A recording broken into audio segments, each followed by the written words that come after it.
The police are escorting him.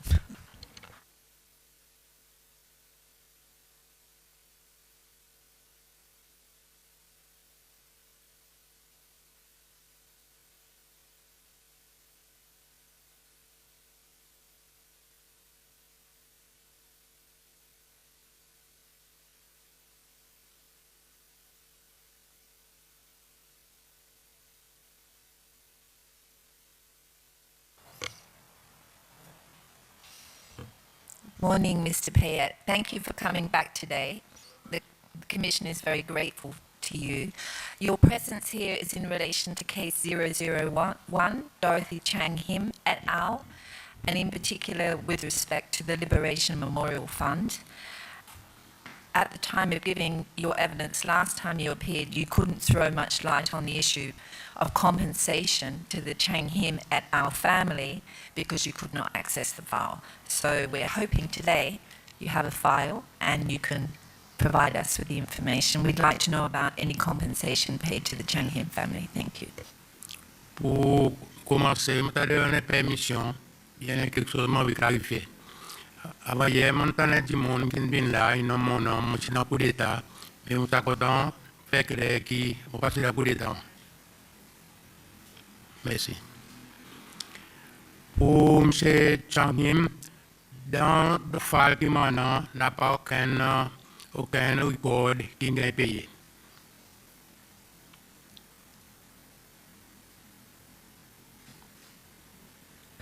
Oh, so from the record from when the fund was set up in October 1977, the family received no compensation from that fund. On n'a pas aucune information là. Okay. But the file dates back from that period, from when the funds first started distributing monies? File qui nous a à cause d'un premier board qui s'est fait en 85, qui m'a parti le board. On s'est gagné après le board en 1993. Mon frère m'a mon ban papier qui m'a recommandé pour banque mon petit vino à nous pour envoyer côté finance à cause finance qui payé. Nous ne pas jamais payé aucun quelque chose côté SEDF en bas mon commandé dans mon là. Okay, so when the fund was set up in October, there was a board appointed at that time. Do we have records from the recommendations of payment of that board? Dans sa board, le premier board, il fait 85. C'est Martina Panagna qui met l'eau là pour les Changim. Il y en a un des autres bandits qui se gagne blessé, ainsi de suite. Les autres qui gagnent compensation, ça tu payes pas finance, pas côté SEDF. Compensation, ça tu payes pas finance, pas côté SEDF. Because, I mean, the fund was set up in October 1977, was it? 78? Yeah, 1977. Moi, mon rappel board en 85. Que tu gagnes fait. Oui. Sa presidential decree qui fait en 77. Il n'y a pas aucun board qui a établi des suites là. Il nous restait juste un SAIL au papier jusqu'à 95. Le premier comité qui fait en 85. 85. Et vous pas connaître lesquels qui trouvent sa board? Je connais, je référence après, je vais dans d'autres complets. Monsieur Payet, bonjour. Bonjour. Sorry. Dans vos capacités, tu connais le seul décret qui met un nombre de familles qui sont supposées bénéficier. C'est-à-dire 3 familles, le tel décret, d'après ça que je comprends. Mais à cause de ça, je pense à la bonne famille pour dire avec une bonne caisse. Ça, je ne peux pas comprendre trop bien. Moi, si je ne pas comprendre à cause du premier board qui fait, mon parti le board, c'est le premier board qui fait, qui fait recommandation pour ça vendre du monde. Mais moi, je ne pas au courant. Moi, au courant, l'état, moi, je viens le board, par exemple, fait dire, dans mon document, je vais un over avec les autres l'état, on finit.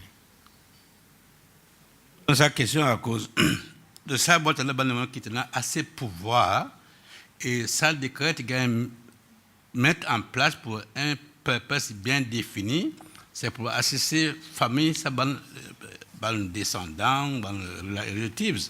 Mais moi, c'est un peu compliqué qu'aucun board member et pas les demander une question à cause qui gagne mettre ça décret et pas bénéficier. On ne pas comprendre ça. Bon, si on n'a pas aucune information là, mais je comprends comme ça.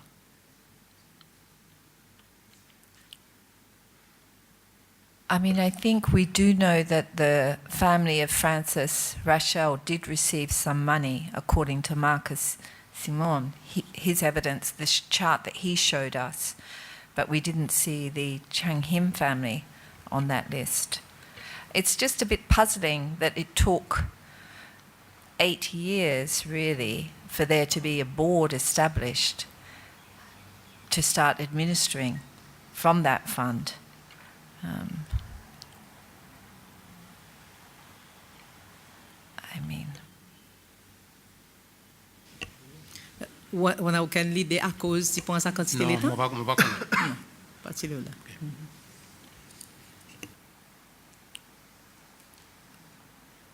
Plus tard, le même board, j'ai décidé maintenant d'inclure dans les autres soldats, les autres familles, les soldats qui sont blessés. Pour qui tire raison derrière ça? Ça board étant établi, mon parti là, seulement, moi, en rapport avec la bande de monde qui se gagne payé. À cause de parti payé pas côté noir, ça gagne payé côté finance.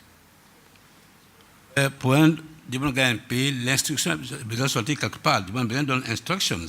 Les qui donnent l'instruction, board ou bien? Board qui besoin donner l'instruction payé. Mais aucune position dans sa situation exactement, à côté un high rank dans sa cas. So, mon imaginaire où tu as besoin un peu au courant ça bonne affaire. Décider mettre le salle décret, ban soldat qui est un gel de famille. So, ça veut dire que chose besoin au courant bien. D'après mon opinion. Excuse-moi. Ça board est en différent, mon parti là, l'état ban recommandation tu gagne faire. Pareillement dit, on a un document, on va un avec les autres, les temps ont fini.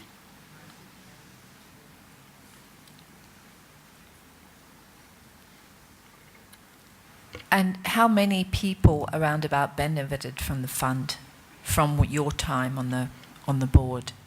Exactly, I can't tell you, but I've got the list, the recommendation qui m'ont fait les temps pour envoyer la bas de finance. And they were all people that were in the military that suffered an injury, and it was to compensate them like a pension or additional pension, or... Pourquoi ça tu dis c'est un allowance qui tu paye pour un certain temps. Quand on est un soldat là, tu es blessé, ainsi de suite, les autres du monde, ban qui tu la militia aussi, quoi tu inclus là-dedans. Is that the People's Militia?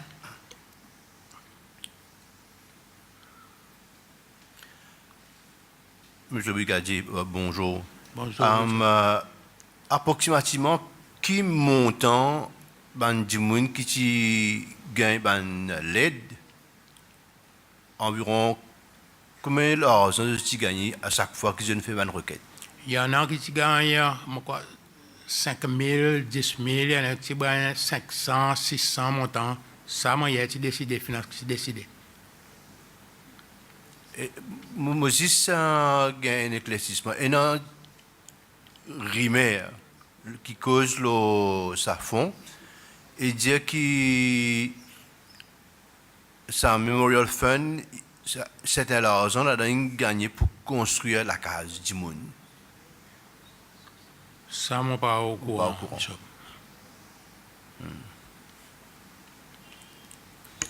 Au commencement, ça SEYCHELLES mentionne 5 familles. 4 premiers, puis un l'autre. Après, il y a une quantité des autres noms qui viennent dans la liste paiement. Quel est qui a un changement dans ça SEYCHELLES à cause de ces guettines, pas aucun amendment? Ça, moi, pas au courant. Bien, quelle autorité n'exotique les autres noms? Ça, finance qui, les temps, il fait board, meeting, il fait board, recommandation gagne mettez après ban qui vient cotement on tient ban la liste fin lettre envoyer là bas côté finance après finance qui décider combien vous payez à ban du monde. Ça pour décider combien, mais pour décider lesquels qui gagnent payer. Et à cause pareil mon fait dit il y a la liste qui longue qui m'a va donner le temps mon fini. Côté ça la liste sorti. C'est la liste moi le temps sur le board maintenant mon file qui le temps sur le board ban recommandation que je fais. Les restes ça en bas à premier board qui tient là. À nous parler où tu le board. Si un soldat est blessé, ou bien si papa est mort, sans famille, sans enfants, qui c'est là qui fait pour mettre ça dans du monde sur la liste? Ça, moi, quoi, du monde, c'est gagné après de faire. Mon parti au courant là. Alors, board, pour ça que vous pouvez dire, nous, board, tu décides combien du monde gagne, mais pas lesquels ça du monde qui peut gagner payer. Et ou pas connaître lesquels qui s'est décidé, qui c'est là qui peut gagner mettre sur la liste. Non, pas au courant. Ok, merci. Ça, bon, les gens qui ont ajouté la liste après, était pour les autres enfants, bien famille, et comment l'État, est-ce qu'il faut life, pas encore gagné, là, jusqu'à l'âge de mort? Non. C'est un période donné comme si. C'est une période qui se donne pour famille, bien pour enfants, ainsi de suite. Est-ce que là, après, ça borde, dans fermé, on pas au courant qui n'arrive avec après. So if I understand correctly, the board didn't decide who got paid, just how much they got paid. Board qui décide, lesquels qui combien pour gagner. OK? Après le temps nous gagne l'aide, nous tu d'après ça qui commandation que tu fais, nous le temps de faire commandation ban du monde qui nous tu envoies ça à l'aide de finance pour autres guettement les autres pour payer ban And du they monde. pay it. But who sent the recommendation? Who signed the recommendation? Bout qui moi le temps tu là ban du monde tu moi qui signe papier pour envoyer là pour envoyer code finance. So you would make the recommendation as well as Il y en a identify the sum. Il y en a, oui, moi, mon recommandé pour dire un tel libre de gagner, seulement l'argent là-bas, code finance qui décide. Moi, quoi, les temps, mon donne file, si on a quelque chose pour d'autres faire là, vous t'avez guetté, après, si vous voulez demander des questions, ça va dire, sur le premier board, il y a gagné là pour répondre à la bonne question. And if you make could an individual, because there was 3 members of the board, could an individual board member make their own recommendation, or did the board have to agree? Ça, board qui décide. Okay. So the board did decide who should get paid, and finance decided how much they should get paid. Correct. And that would depend on how much was in the fund and what the other obligations of the fund were? Pour côté l'argent d'enfant qui tient à mon parcours, à cause ça, si code finance qui dit avec mon parcours. Finance. And that's why they decided how much to pay, Correct. if I understand. Thank you. Mon dernière question, c'est Payet. Moi, un point qui tracasse un peu. Un décret est fait pour un but bien défini. Mais je décidé à ajouter dans le monde, et les qui sont là, qui sont supposés bénéficier avant, n'a pas aucune question de demander un jour, à cause de la famille change, pas de bénéficier. Et pour ça, il tracasse un peu à cause de la salle décret, tu prends un exemple bien défini. Et bien, moi, d'accord, du monde qui a ajouté là après, il est très bien. Mais ça qui se peut bénéficier avant n'a pas aucune question qui est demandée à cause famille change pas de bénéficier. Est-ce que vous pouvez donner un petit la lumière là? Ça, mon appel la réponse pour là. À cause là, les scans, mon panois à Changim, avec c'est pas des autres du monde qui disposent là, on n'a pas.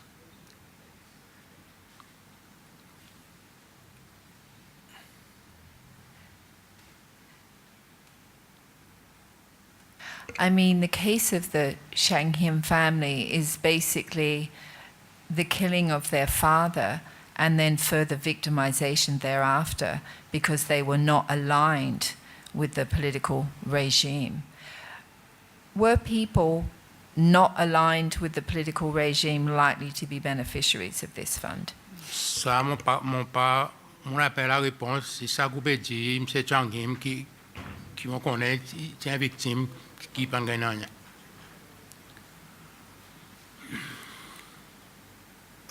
Monsieur Payet, l'étant où dire que la famille Changhim ou pas au courant, est-ce que je peux gagner à cause de peine demandée ou bien est-ce qu'ils ont demandé et gain refusé? Mon pas qu'on est à cause, ça prend une côte, on n'a pas la réponse, Bishop.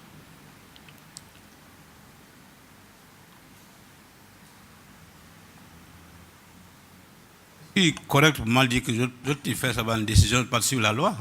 Ça, la loi, c'est décret. So, tout ça qui le borde, imaginez peut-être qu'il pas suivre la loi. À cause de la loi, il est là pour le suivre. Et c'est la loi, ça, tu lis bien, tu connais quelle banque qui bénéficie. Et où, avec tout rang, au bout de sa bord, avec beaucoup de capacité, ben, on ne pas connaître si on déjà voit ça la loi.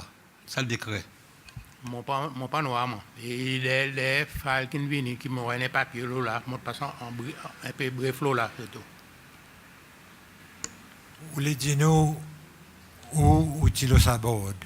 Comment chairman sabord? Non, pas chairman. Moi, je suis là, c'est comme un membre le sabord. Ok.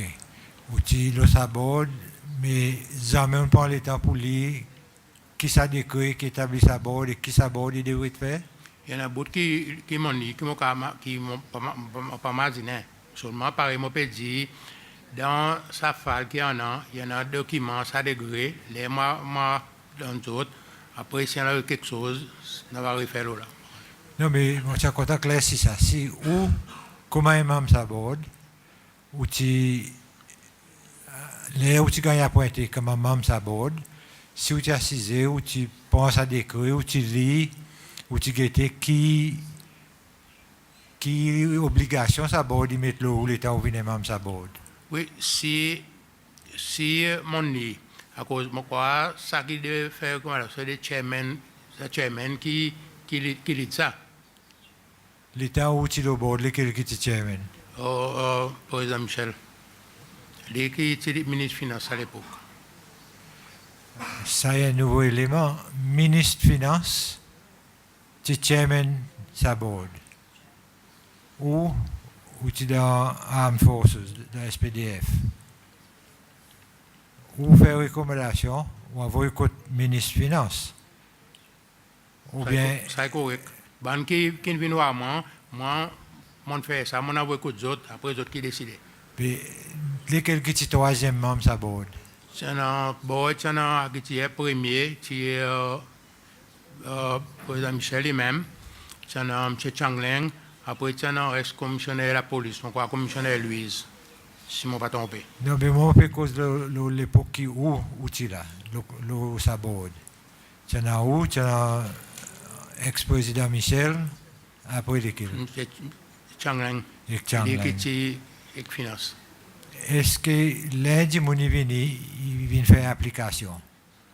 Les autres trois, les autres fait un meeting pour guetter si les autres pas pour ça ou bien non, ou bien tu dis ça l'application gagne ou recommandation, il y a le code ministre Finance il paye. Ça, l'État m'a fait ça, ils savent dire que nous avons fait un papier, on a envoyé là-bas aux autres, après les autres qui décident. Si je ne me pas trompé, M. Changleng qui peut faire référence avec le gouverneur de la Banque centrale. Correct. Alors, tu as dit la Banque centrale, du ministère des Finances et quand du l'armée, le sabot. C'est moi qui pas faire meeting. Meeting tu fais les tiers appropriés, tous les 3 mois, si on va tomber, les temps tu as des demandes qui fait les meetings tu les fais. OK. Thank you.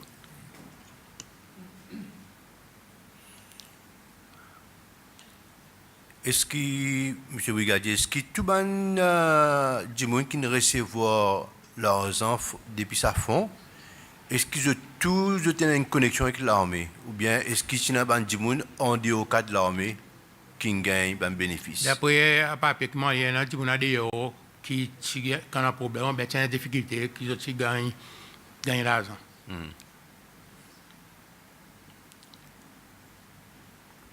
But they would all be people in the People's Militia or outside the People's Militia as well? En dehors, militia, il y en a du monde qui sont pas tombés, qui gagnent. Est-ce que vous capable de dire nous qui base ça va du monde ça va extra là tu gagnes paiement comme ça? Ban qui quelquefois tu as un problème d'autres familles qui gagnent par c'est dans l'armée ou bien dans la militia qui fait simple ça qui te commande qui ça ban beaucoup tu gagnes l'argent. Il y en a qui gagnent 400 roupies, 300 roupies pour quand tu es l'état mon pas au courant parce que les bords tu fermé. Qui l'année boarding fermé? Mon pas rappelle Bishop.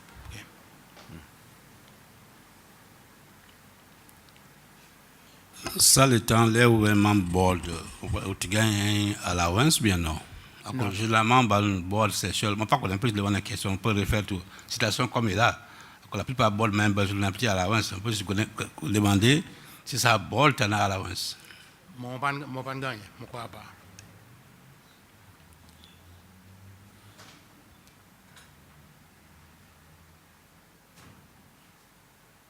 So it was a voluntary function to be on this board. There was no retainer or... Moi pour moi, mon crois non.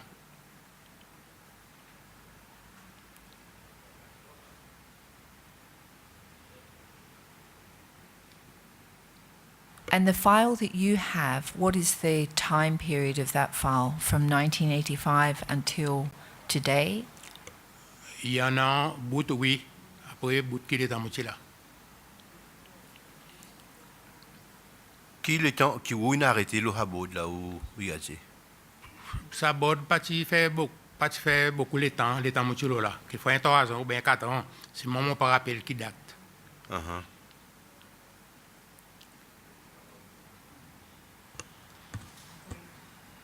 Après ça, un nouveau board tu gagnes mettre en place. Non, non. Le temps ça a un premier qui m'ont dit, après ça, moi, je viens là, après, moi, pas au courant, c'est dans l'autre bord. OK. Mais seulement de temps, la dernière board que tu as arrêté, est-ce que ça fait tu continues actif ou tu continues à payer du monde en bas là? Moi, pas au courant.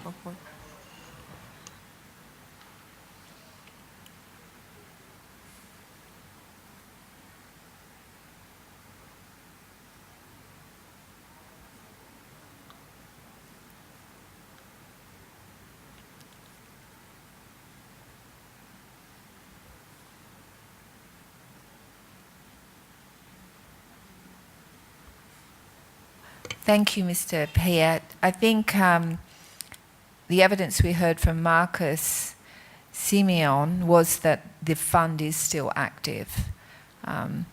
We don't have any more questions for you. I think the evidence from you is that you are not aware of the Chang Him family actually receiving any funds, but you did not come on the board until 1985, Okay, and you're unaware of what happened prior to that time period. Correct. Yeah, okay. So unless you have anything else you would like to add, we have no more further questions for you. Non, moi, je n'ai pas rien pour dire, mais seulement, moi, quand on a un invitement, pour moi, ça qui me connaît. Par exemple, je peux dire, mon un document qui m'a va, qui est avec d'autres. Okay. Yeah, thank you very much for the documents. We will take very good care of them, and we will return them in the same condition we received them. But thank you very much for your willingness to come and to help us with this issue. We really appreciate it. Thank you. Okay, merci beaucoup. Merci.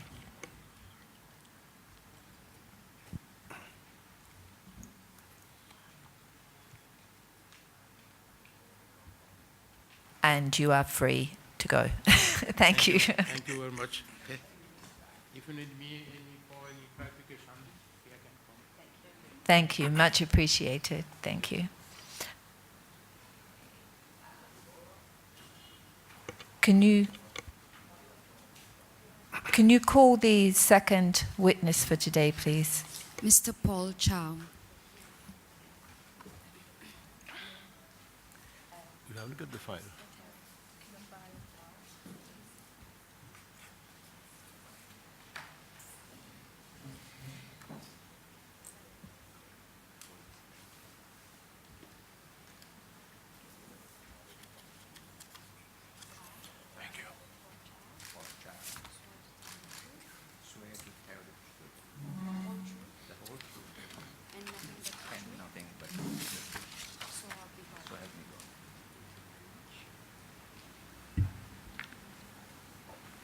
Thank you, Mr. Chow. You are the complainant in this case, case 0017, and the Commission is very grateful to you for appearing today to set out the details of your complaint. The Commission invites you to take your time with your evidence. We are due to adjourn at 10:30, but if you would like to adjourn at any time prior to that, please indicate and we will be happy to accommodate you. So the floor is yours, and thank you again for appearing today. Thank you for inviting me. And I think my experience during the one-party system, the few years that I was living in Seychelles, needs to be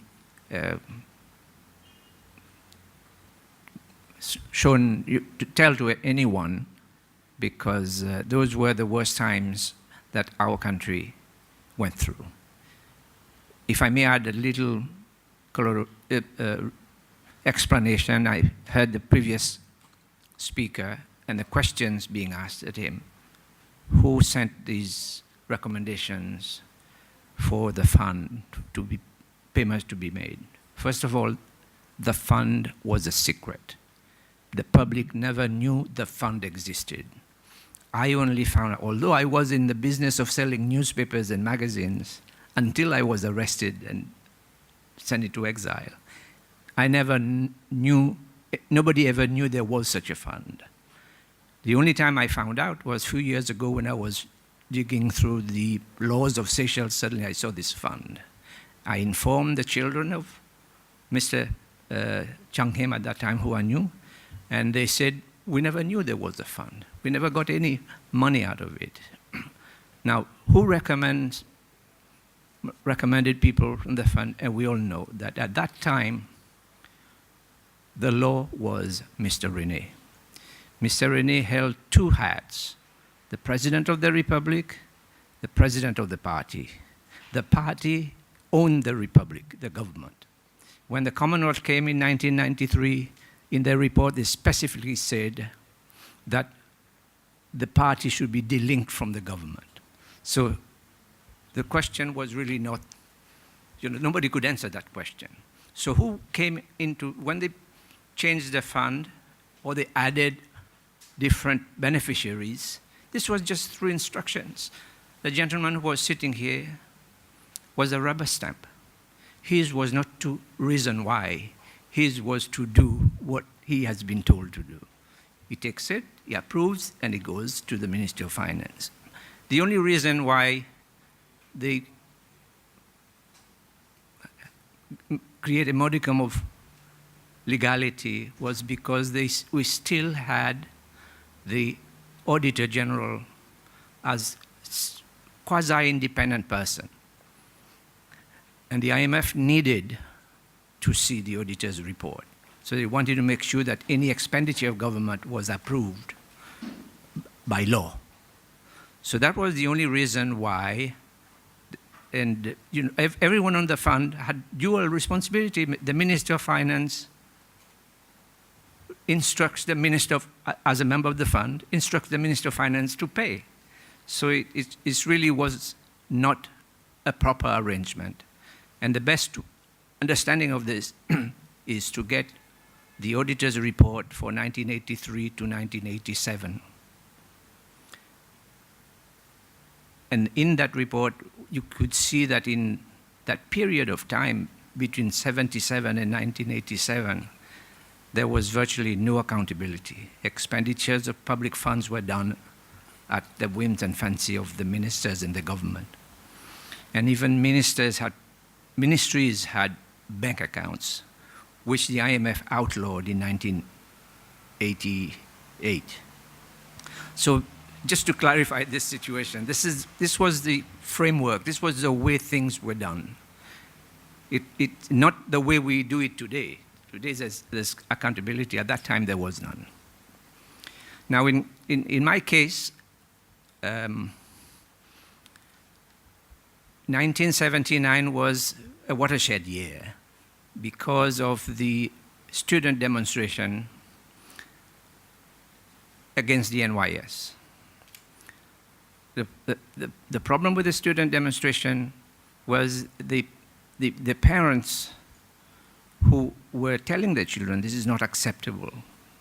Many of them were people who supported the regime, at least sympathized with the intention of the regime. But moreover, when Mr. Rene, he visited all the schools to explain what his plan was.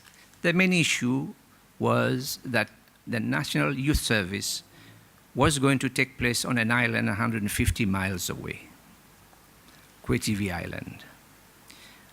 All the children at the age of 16, they would be removed from their schools, taken to the island for 2 years, and no connection with the parents whatsoever. Parents had no right to see them. That was the reason why there was a revolt. And Mr. Rene went to Regina Mundi College to explain to the parents, and he had a hard time. So he decided to extend that to other schools until he got to the Ansopin school. Now, Ansopin was his bastion because he was elected in the previous era. He was elected there. He was a representative. There, the parents were much more vocal, and one parent who was a very sympathetic supporter of his party even spit on his car. And that was when he realized he had a problem on his hands. So when the children came out, he sent his Minister of Education to explain NYS was not going to be compulsory. At the Seychelles College gathering, the minister then, Mr. Sino, who was Secretary General of the SPPF, said, no, it's not going to be compulsory. So they asked him to sign that to that effect. And he signed that NYS is not going to be compulsory.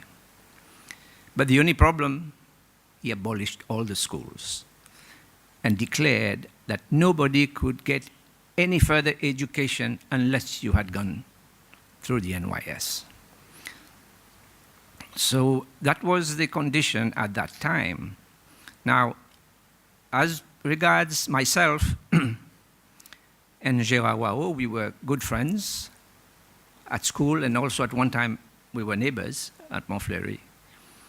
He returned to Seychelles from London, where he was accompanying President Mancam to the Commonwealth Conference.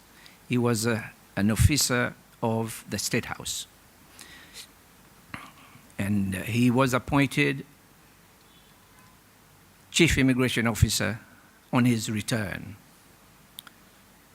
I think the main reason why he was given that job was because Mrs. Gévarene was, or is, his mother's cousin, and they were good friends. So his office was at Kingsgate House. My office and my shop, my business was at Kingsgate House. So we used to meet on a daily basis frequently.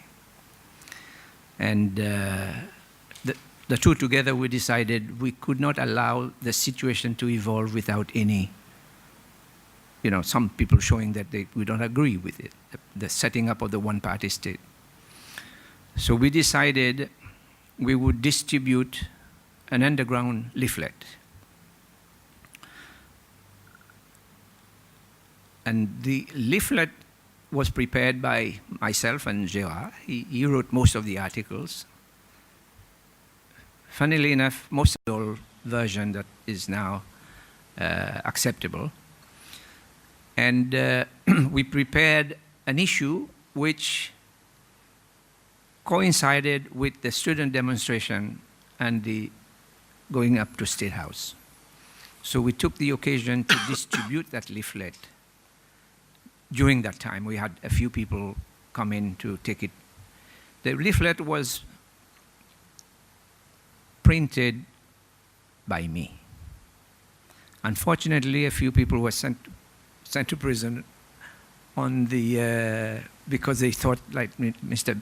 Betsy, because he worked for the printer, they thought he would be the people printing it. But the leaflets were printed on stencils.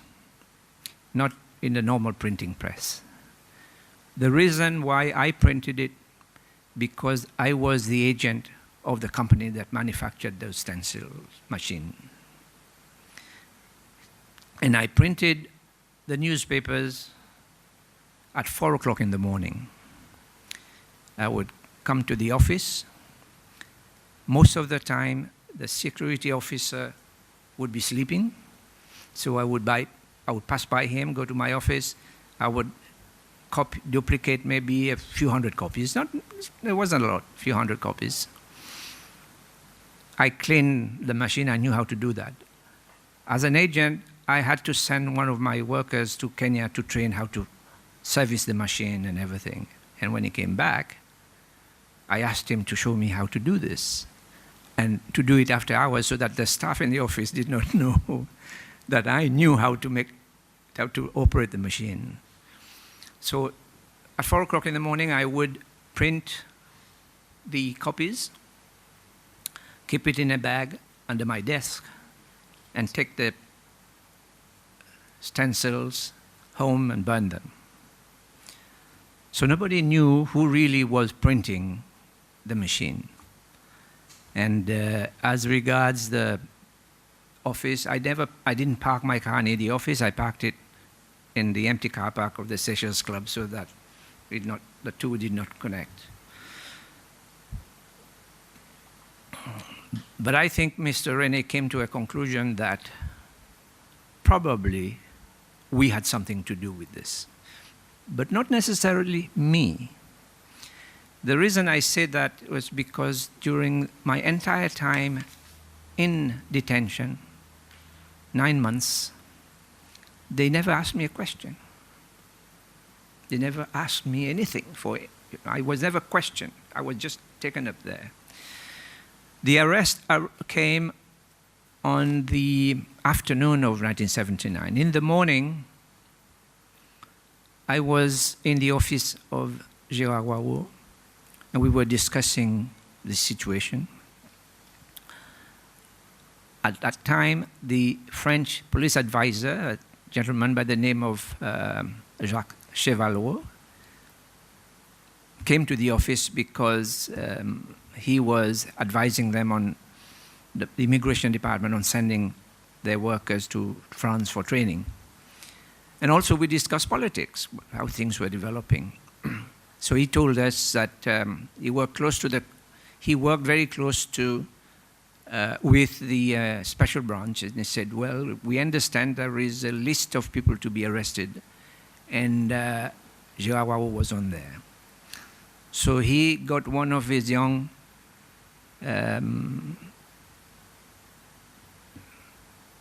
technician, a police guy, a trainee police officer, to come over to warn him if he was there and if there was an order for arrest. Unfortunately for the young man, when he found out,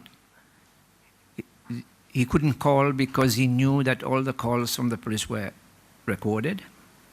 So he went around the police station in order to get to the office. He arrived just in time to say that they have issued the order to arrest, but that nobody would be arrested before Gérard Wao was arrested. So as soon as he had said that, the door from the secretary opened and 2 police officers arrived, led by Mr. Tite Morin. And he said that he had an arrest warrant. That was the first time I saw the arrest warrant, or detention order rather, and said that yes, we've been ordered to arrest you. What for? No idea, but that's it. That was the instruction from the president. It was signed by the president. So Gérard was taken away, and I went to my office and gave orders to my staff that I may be arrested, how they should carry on doing the business. And at 3 o'clock in the afternoon, sure enough, 2 police officers arrived with my detention order, and I was taken to the police station.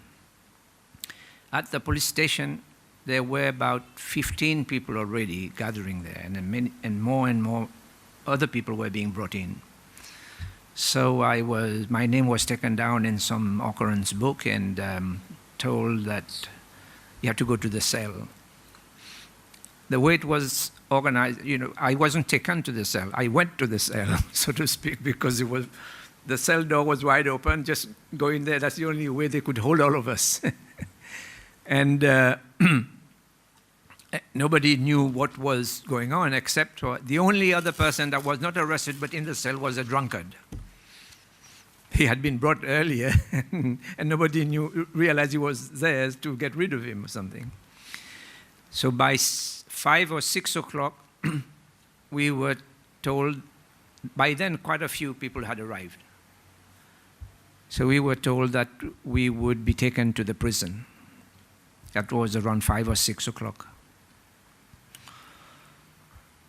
At the prison, when we arrived, there were prison officers, a few of them, the head of the prison department, Inspector Sikobo, and a few soldiers with guns, local soldiers with guns.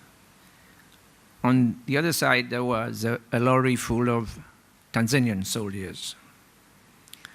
Now, this is one thing I haven't heard mentioned in all the deliberations, the role of Tanzanians, because they arrived on the day of the coup d'etat in a Hercules. There were 100 of them. The Tanzanians were they lived under tents at Point Lari, where the access to the army is at the moment, where the police academy is. So they set up tents there. Some of them were there, and some others were at Karana Beach, where the Karana Hotel is. They set up tents there. So, and one of the reasons why we wanted to do something to encourage people to resist the one-party state was because of the Tanzanians. The Tanzanians were they were heavily armed soldiers. Their job was to ensure that nobody would do anything to unseat the regime. So, when we arrived at the prison, I think among the first 5 people that arrived there. There was a gentleman sitting right in the middle of the yard on a chair, and he was a white guy with a beard, and so we recognized him from the picture that we had seen in the newspapers early in the year, when there was news that a mercenary had been arrested trying to infiltrate the Seychelles. And there was a picture of that very gentleman in army uniform and a gun, sort of posing. And his name was Alfred Lefebvre, a known mercenary who had taken part in the coup d'etat by mercenaries in Comoros Island the year before. And so the first thing I did was to go and talk to him and find out, why are you here? He said, I don't know why I'm here, but I said, but do you get locked up in prison? He said, no. He said, I spend all day long at the prison. But at night, just around sunset, his friend, a mercenary called Bob Nojin, who had arrived in Seychelles a few years before, accompanied as a friend of a Seychellois who migrated back from Zaire. And he was introduced, he was given he had a permit to stay in Seychelles, and he worked, he bought some land on the west coast of Mahé, and he wanted to set up a restaurant. So at the time of the coup, he was recruited to train the Presidential Guard. So he was in charge. He's the guy who created the Presidential Guard. And So Mr. Lefebvre said, at sundown, Mr. Nodin would pick me up. I would go to his place. I would have dinner in the restaurant. I would sleep there, and 6 o'clock in the morning, I would come back to the prison. That was the only, he had no right to speak to all the prisoners and everything, but he was kept there. So, and then many more detainees started arriving. Altogether, I think there were altogether we had about 100. Between the Thursday, 15th of November, and Saturday, 15th, 16th, 17th, most of the detainees had arrived. Among them was the young police cadet who had come to inform us that the arrest had been ordered. And I assured him, I said, well, you did nothing wrong, so there's nothing to say. Just tell them that you were there on business. And he was there on Friday. So on Saturday morning, he was called to go and be interviewed by the police, and he never came back. The gentleman is now an ambassador for Seychelles in Europe.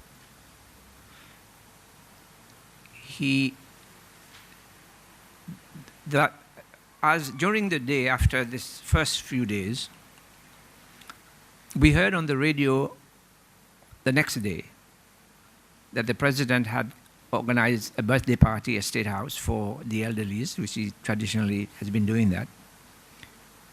And then soon after the party was over, a curfew was declared from 6 o'clock until the next morning. At the prison, originally we were given food from the first takeaway restaurant that was opened in Seychelles, based at Premier Building.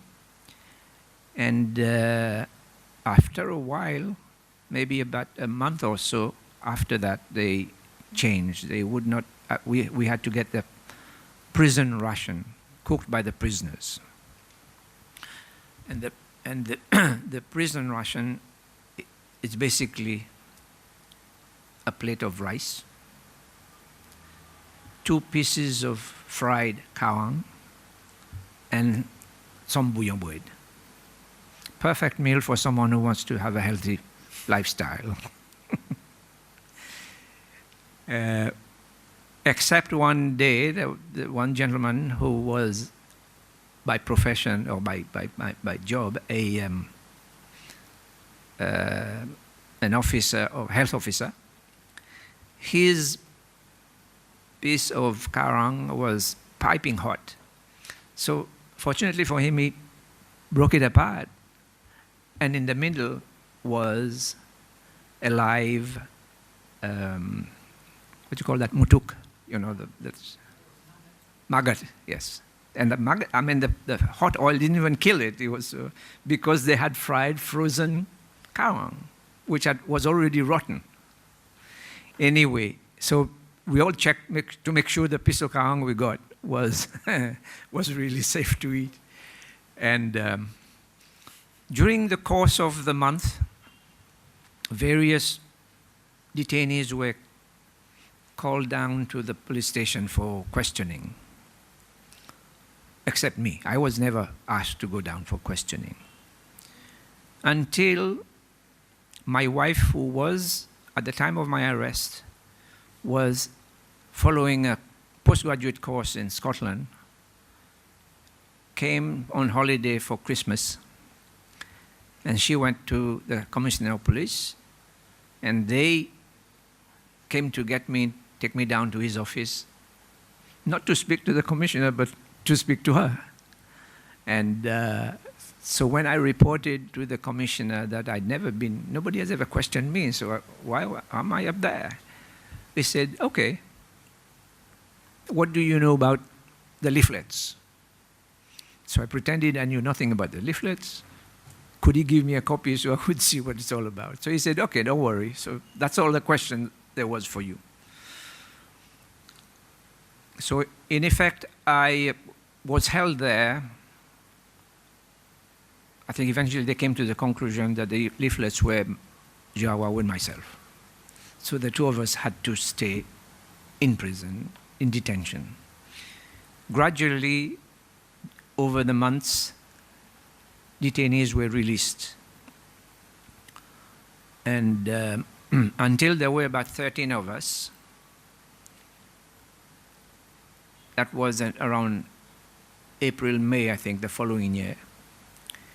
They then decided, then the other part of the prison which used to hold female prisoners was holding the female detainees, that Mrs. Scarlett Toll and a few others were there. But by April, all of them had been released, so we were told we were going to be moved down to the other side. By then, all the prison officers had been removed from looking after us. So we were looked after by young soldiers. To be honest, they were very friendly and very sympathetic. And they used to, many of them would go to our relatives and said, by the way, your child or your nephew, whatever, wants you to send a bottle of whiskey. So they would be paid for it. Of course, the families thought this was true. They would give them a bottle of whiskey plus some money, and they would give it to us. And after a while, we had so many whiskeys inside the prison, we thought this was a pretty bad idea. So one of the young soldiers said, okay, I know what to do. I'll put it in the water tank, and when you need it, I'll just go up and get it. Until one day, one of the young soldiers reported that fact for some reason. And one of the people in charge of the army, Mr. Marengo, came and held all of us in cells and went to search for the whiskey and found it. And I asked him a question and he hit me on the side of my head. Had a revolver put in front of us. And, but I think he was drunk that afternoon. Fortunately, he didn't fire his revolver and he left. And then after that, we never had any more, we were never bothered anymore by sort of threat of violence. Now, the other thing is, throughout the time we were in prison, we had to sleep with the lights on. Now, I thought this was okay, until afterwards I read some reports from Guantanamo Bay where it was alleged that they all slept with the lights on and it was torture. So I thought, well, I had been tortured all these months. And the other thing that I'd like to sort of point out is that I don't know of any real, or I'm not aware of any real violence against us as detainees, except on that particular day about the whiskey incident. This Marengo forced one of the young detainees, Hassan Ali's son, Adam, to drink a bottle of Tabasco in front of him with the threat of a gun. That was the worst part of the incident. And on the 29th of July 1980, that morning suddenly they came up and said to Jawa, can you come down for questioning? They took him down, but he didn't come back. An hour or so later, they came for me. They took me to State House for an interview with the Minister of the Minister of State for Defense, Mr. Ogilvy Bellery, and I was assisted by my wife, who had returned to Seychelles by then to work at the hospital. And I was told that you would be released provided you leave the country. So I said, why should I leave the country? It's my country. And they said, because your life is not going to be safe. It's likely to be in danger. I said, from whom? You the only people with guns. Who would do anything to me? He said, the people would probably do something to you. That's the usual excuse about how the people is the one that orders everything. So my wife said, well, I had already bought an airline ticket. So he said, you have 3 days to pack up and leave. And in those 3 days, we couldn't even get a flight on British Airways, so we had to take Kenya Airways, which I think was flying in Seychelles at that time, transit in Nairobi, spend a night in Nairobi, and eventually ended up in London on the 1st of August. And when I arrived in London, actually no, on my release I went to the British Embassy, High Commission, asked to see the ambassador, reported who I was, and he was aware of who I was because they knew who were the people in detention. I said, could you give me a visa so I'm sure I could get into UK? He refused. Okay, so then I went upstairs to the US Embassy. I saw this Sergeant d'Affaires, there wasn't an ambassador at that time, Sergeant d'Affaires. And he said, I told him my story. I said, give me a visa. In case they don't accept me in UK, I can go to USA. So he agreed to give me a visa right there and then. So when we got to the UK, we entered as a tourist. We had nowhere to go except my wife's cousin was living in the UK, and she had agreed for us to stay with them for a little while until we sorted out all our papers and things. And arriving in the UK, remember I had a business, an ongoing business which was very successful. We had the biggest bookshop business on the island. We had 2 shops. We served all the shops of the hotels with books and magazines. And the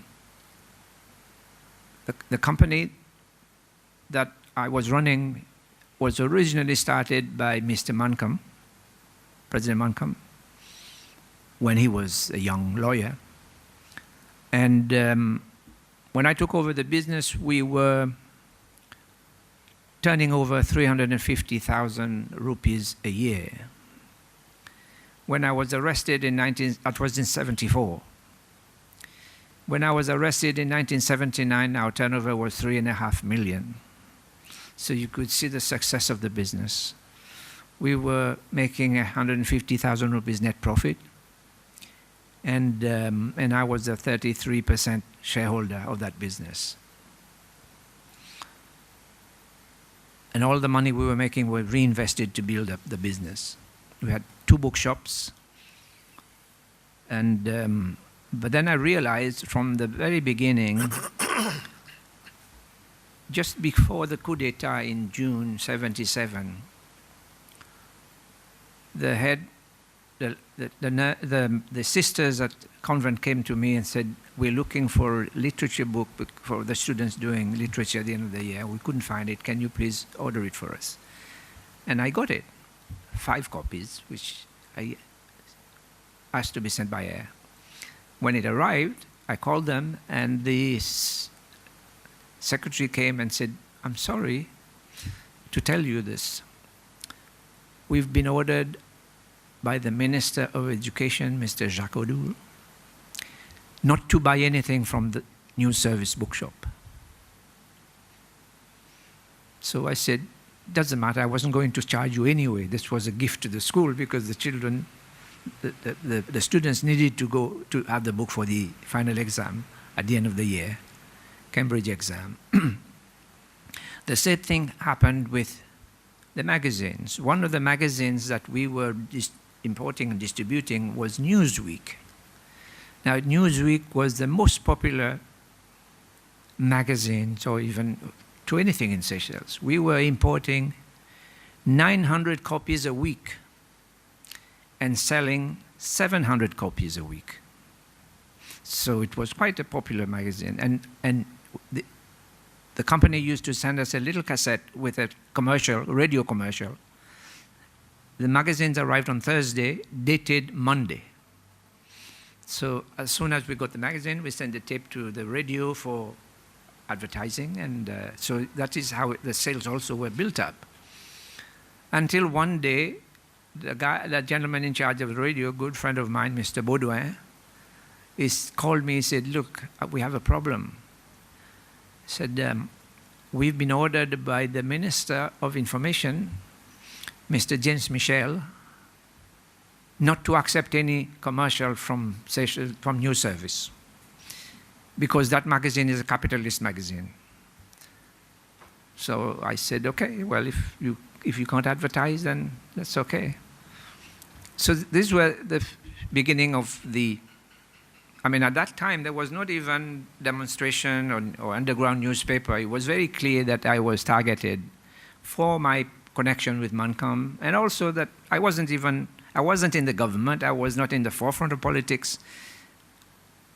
I was in business. But the owner of the business was then Chief Minister and Prime Minister later. So, and also, I was a confidant of Mr. Mancom. He used to call me at certain times to help him prepare speeches for the radio. The speech he made on the day he asked for elections in order to change his policy to independence, we wrote the speech together. And I was there at the radio station when he recorded it. So I was very close to him.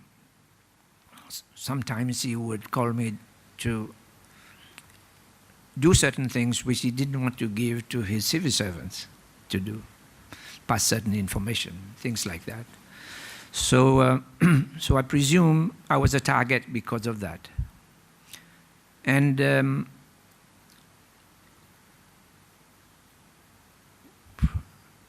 apart from that, I mean, then we had to survive in exile.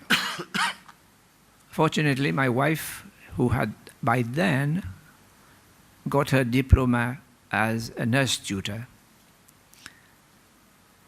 was able to get a job. I was not allowed to work because at that time, if you applied for political asylum, you could not work until you had been allowed to stay. Even though I got a job on the next day I arrived in London, a publisher of an African magazine called New African. And I went to see them. I was there distributing Seychelles and told them my story. The publisher of that magazine was a Nigerian. And his father was the first Prime Minister of Nigeria. He said to me, I said, well, don't worry, 13 years will go very quickly. You'll be able to go back home. That's 13 years, that's a long time. He said, yes. He said, well, that's what happened to me. My father, in the Nigerian Civil War, was arrested, detained, because I think they come from the wrong tribe kind of thing. And so he had to run away. He went to the UK, he started this magazine, and it became very popular. And true enough, when Mr. Rene decided to restore multi-party system, it was just short of 13 years after I was sort of, sent into exile. So he was pretty clear on this. Now, in terms of my return to Seychelles, I think it's important to understand this. Of course, during my time in exile, we did a lot of anti-government activities, one of which is the mercenary invasion in commerce of Seychelles, and of which I was, Gérard and myself were the only two people involved among the exiles. The rest were done by other people. In 1989, Mr. Mankan asked me to join him in some business venture in London. And coincidentally, the famous Berlin Wall collapsing took place. And I remember he came to London. He was traveling, and he arrived in London, and I said, "Are you aware?" He said, "Yes, when I was in Germany, I saw it." And he said, "Well, maybe we should do something now because the world has changed." So he said, we would start a new organization called Crusade for Democracy in Seychelles. We will print leaflets, send it out to Seychelles or anyone who wanted to know that we should have free elections in Seychelles. And then he got one of his, at that time he was president of an airline in Germany called Berlin European Airways. The reason why he became president of this airline was because a German national was not allowed to have a business or an airline business in West Berlin under the treaty, because West Berlin was divided among the four powers. And when he became British citizen, after 5 years of exile, he was given admitted as an exile after the coup d'etat. And 5 years later, he applied for citizenship, which most people don't know. He was refused by the British government, even though during the politics of the time, Mr. Rene used to accuse him of being a lackey of the British, and then it was the British saying no. But fortunately for him, he had a very friendly MP. He wrote to the then Home Affairs Minister, who replied attaching a memo from the Foreign Office of the UK in which the officials said, "You should not give Mr. Mankam citizenship because Mr. Rene would be angry." I think Mr. Mankam reported that in his one of his books. At any rate, when he became a British citizen, one of the persons who was an investor in Seychelles when he was president, and that he was sympathetic to him, made him the owner, majority shareholder of that airline because he was a British citizen. So that's how he became president of that airline.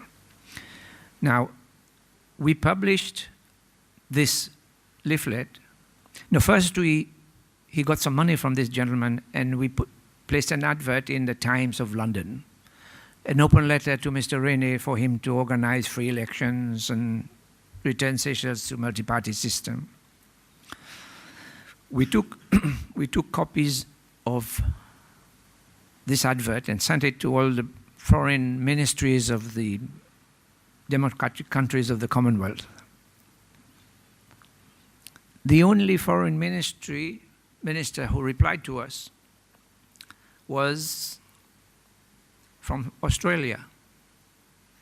The then foreign minister happened to have some Seychelles sort of exile people in his constituency, so he recognized the situation and invited him to Australia. So we took the letter and we copied it to all the other foreign ministries. throughout the time Mr. Mankam was in exile in the UK, the British Foreign Office refused to accept him in the Foreign Office building. Any meeting had to be in a restaurant until we sent that letter. And then everybody said, yes, we welcome you. So it was very welcoming, including the Commonwealth Secretary General, who at that time was a Nigerian gentleman. And the Commonwealth had changed their policy that they would not recognize a government just for the sake of the fact that the government is in power, but endorse the policy that there should be free and fair elections during that time. So he accepted to meet us, and we discussed with him what could be done to Seychelles. And he said to us, he has met Mr. Rene a few times during Commonwealth heads of government meetings. And the next one was going to take place in 1991, October. So by that time, we had got some intelligence from inside Seychelles, directly from the people working for Mr. Rene. So we got his private telephone number, we got his fax machine number, and after he held the election in 91 for this sort of local, I think district branch or whatever it was, and 30% of the people boycotted that election, Mr. Mankam drafted a letter, sent it to him, and said, it's very obvious that you need to change. But we also had managed to make contact with, as I said, the Foreign Ministry of Australia and a few members of the Commonwealth, including the Prime Minister of UK, Mr. John Major, who had a Seychelles national as one of his constituency workers. And she gave him the rundown on Seychelles, and he promised to take it up with Mr. Rene in 1991, when the Commonwealth Conference was going to take place, including the Secretary General of the Commonwealth. So at the Commonwealth Conference in Harare, everybody exhorted Mr. Rene to hold free elections. Mr. Anyauku, in his biography, said that when he approached Mr. Rene about this, Mr. Rene said yes, he would like to set up a referendum to ask them if they prefer to have multi-party or one-party system. And Mr. Anyauku said, no sir, nobody ever votes not to have their freedom. So just have elections. Whoever wins will carry on running the country. So Mr. Rene returned to Seychelles in October and after the conference. And in one of my activities in Washington, D.C., where I used to go because my sister lived there, so it didn't cost me much to live there, to stay there, I met the man who was going to be the new U.S. ambassador to Seychelles, appointed by President Bush, the senior. When we met him in London on his way to Seychelles, and he promised he would do something about multi-party system. So on the 1st of December, he got the British, Indian, and the French, the four democracies of,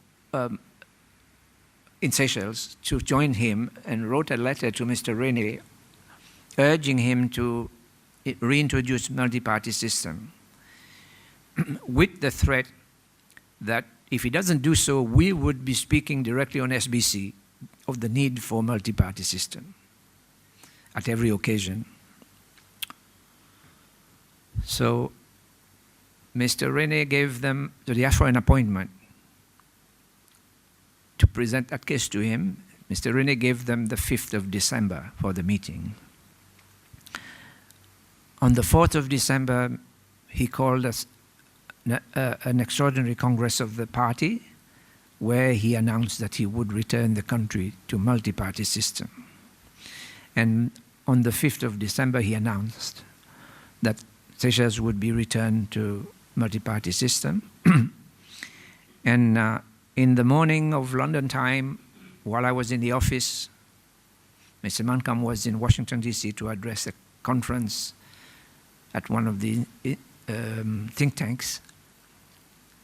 A fax arrived, and Mr. Rene addressed a letter to him inviting him to return to Seychelles to rebuild, because he has declared multi-party.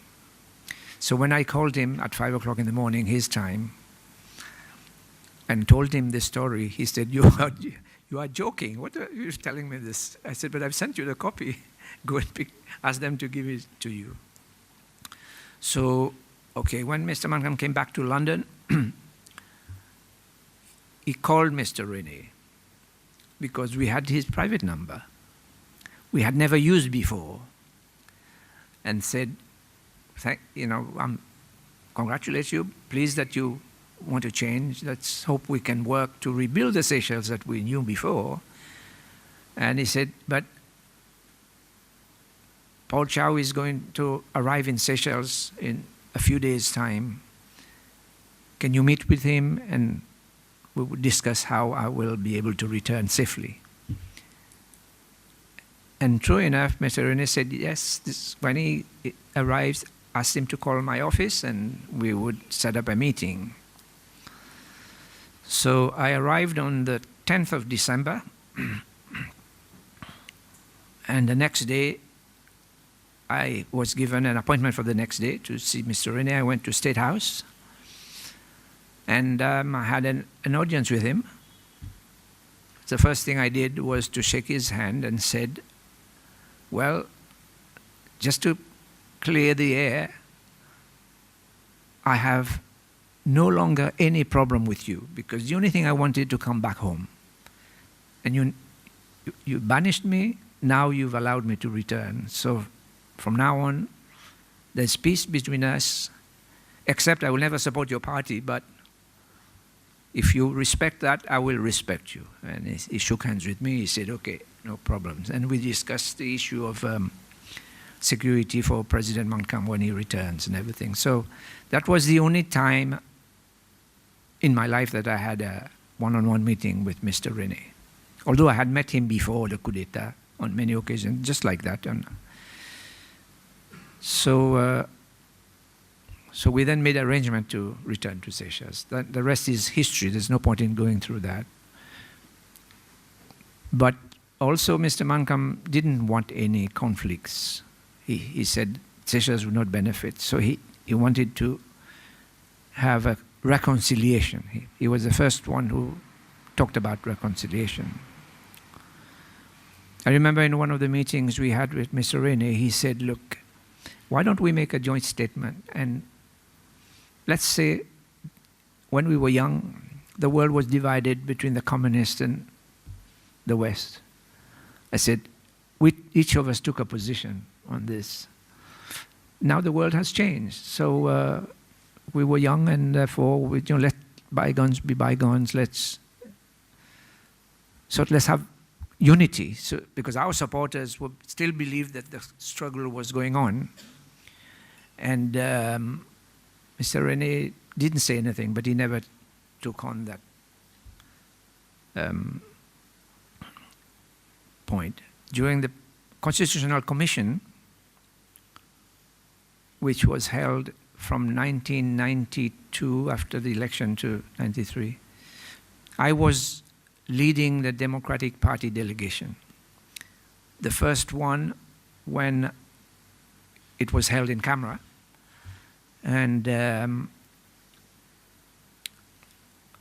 we then had a problem because we wanted to discuss all the details of the Charter of Fundamental Rights and Freedoms, but Mr. Rene felt that it was taking too long. We were prevaricating, so he ordered the then chairman, Mr. Belmont, to guillotine the meeting. So we walked out. I ordered our delegation to walk out, although I had been under pressure by many to walk out from the very beginning. But I said, no, we need to let them make a move that is seen to be against the rules rather than just because we don't like it. After all, they've won the majority, so if they decide, we would have to accept. So we went to the press and explained why we walked out. There was a referendum was held according to the law, but the law also said the referendum needed 60% approval. The reason Mr. Rene put this in the law was because when Mr. Mancam returned and thousands went to the airport to receive him, he was afraid that he could lose the referendum. So if he had, the 60% would be his sort of, to coin a phrase, backstop to stop the, us if we happen to win. But unfortunately, he couldn't meet the 60% target in the first referendum. So we then had to meet again. This time he said that we would meet in public, which was always our view, and then Mr. Mancam also would, and Mr. Rene, both of them would lead their relevant delegations. So, and that was the beginning of the discussions on reconciliation. We met frequently with Mr. Rene. We said to him, if there are any issues that could become politically controversial, let us discuss it first, and so you know what our position is, so we don't make every little thing a controversial issue. And that worked very well for a while. And then we had, of course, the main election. The Constitution was approved. The election was held, and we got only 33% of the votes, so we had only 33% of the seats. So, so basically, that's the part that I played in the history of Seychelles during those contentious times. I'm open to any questions or clarification. Thank you very much. That was a very interesting story, starting from 1979. We are due to break at 10:30, so maybe we'll break now and then come back with questions, if that's okay with you. That's fine with me, yes. Yeah, you must Okay. need a cup of tea too, right? Okay. Yeah, thank you very much. So we'll be back. We'll adjourn now. We'll be back at 11, and we'll have Mr. Chow back then. Thank you. All rise.